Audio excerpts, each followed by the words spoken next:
Hello and welcome to this wonderful interview with a relative newcomer to Jakarta's hospitality scene, but certainly not somebody who is a newcomer to hospitality.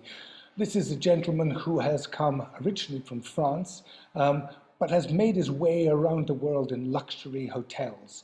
His career spans properties in Boston, Hong Kong, Chicago, Sydney, as well as his early experience in some great hotels in France.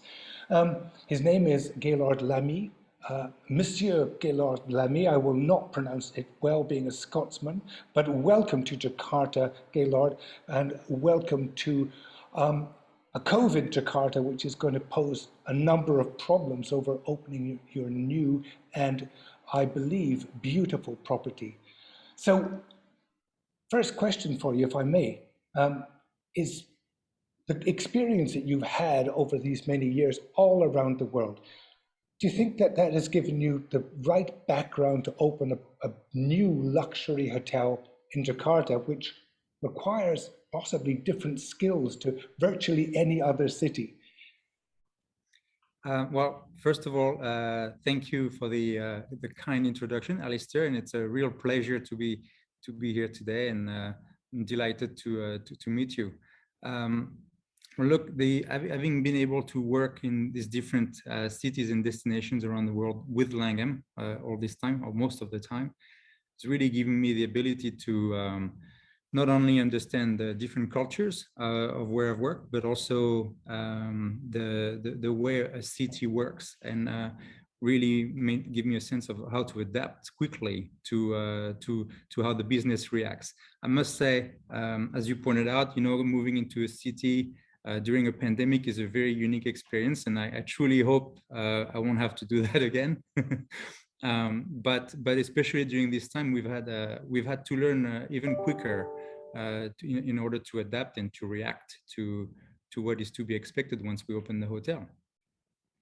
Well, we know that Langham has the experience to operate hotels at the highest possible level, and everyone is expecting that to take place, COVID, pandemic or not, economic downturn or not. It will be an expectation in the market, and I'm sure that you'll do that. But going back to your own personal background, so I've known many, many general managers over the years, and those who come from a food and beverage background generally are better, shall we call them, front of house managers. They know how to react to guests. They know how to speak to guests. The guys who come from the finance background prefer to stay in the background. And in between, you've got your rooms guys and your operations guys. But you come from food and beverage, which generally is a people person type of skill. Do you think that you are a hands-on, visible, front of house, welcoming GM? Is that what you're going to be here in Jakarta? Well, I love the question. That really touches my heart. Food and beverage is a passion. I believe it's a type of work you do, and you must love it in order to do it well. And I think that maybe is one of the reasons it makes us different from other professions. But look, also the other thing is, we all have one thing in common. I believe that we all love to surround ourselves with great people, friends, family, and celebrate. And what are the better ways are there than around a great meal or beverages, whether they're cocktails, a mocktail, wine or champagne. It always gives us an opportunity to celebrate. And that's what Langham is all about celebrations. As far as being a front of house GM, again, coming from F&B background, you're not very comfortable sitting in an office ever. And there's nothing better than to be there in the field with the team. As a matter of fact, my first GM role was for the Langham Hotel in Sydney. And it was a smaller property, but very high-end luxury. And in this type of properties, because the team must all work together to deliver the service. Even as a GM, you're there, you're checking guests in, you're parking cars if you need to, checking rooms, clearing tables in a restaurant. And that's what I love to do. There's no other way to operate a hotel, in my opinion. So we're going to see you in the lobby, in the restaurants, and being a visible part of this operation. Absolutely. As soon as the hotel opened its doors, I'm locking the door of my office and throwing it away. Excellent. Looking forward to that. In fact, all of my best friends who are GMs are front of house GMs, people who really speak to their guests and know them, and that there is nothing quite like it. You're a breed apart. Now, the Langham has a really seriously good reputation worldwide, but preparing to deliver that promise in Jakarta is a little bit difficult at the moment. I mean, your tagline of celebrations elevated has to be a little subdued at the moment too, because sometimes people would say there's a little sensitivity to celebrate when during pandemic. Secondly, to deliver that's quite difficult too. Now you've said the Langham Jakarta defies categorization and simply cannot be placed in a box. What is it about the Langham brand that gives this different categorizations to other luxury hotels? Also, great question. Look, I'd say like I tell everyone else, the best way to describe it or to find out would be to come and experience yourself, right? But to give you a few highlights, is that we're obviously very cautious that we're opening a hotel during a difficult time, and there's concerns out there from our guests, right? But Langham from the very beginning was on top of the matter and really came up with a lot of protocols and safety guidelines in order to deliver that service and make people feel safe. We believe there's a big difference between feeling safe and secure. Feeling secure could just mean seeing things being put in place, but feeling safe means that you have confidence that this is being reinforced on a daily basis. And we truly believe that we'll be able to do that. And then what sets us apart from the competition is, from a product point of view, this product, particularly in Jakarta, is the result of the collaboration between some amazing designers. And truly from a luxury product, there's no equal here, or I would say even in the region. And then we'll rely a lot on our service culture. With Langham, we enforce a lot, I shouldn't say enforce. We train our colleagues a lot on how to take initiative, because we believe that when you come to one of our hotels, you shouldn't be expecting management necessarily to be taking on experiences or challenges maybe, but we want our colleagues to really become part of the solution and embrace that and able to answer and take care of our guests when the guests need it, right? And then the food and beverage offerings we'll have in our hotel are very, very unique. We have a collaboration with some celebrity chefs, one of which will be starting on the 9th of September with the hotel.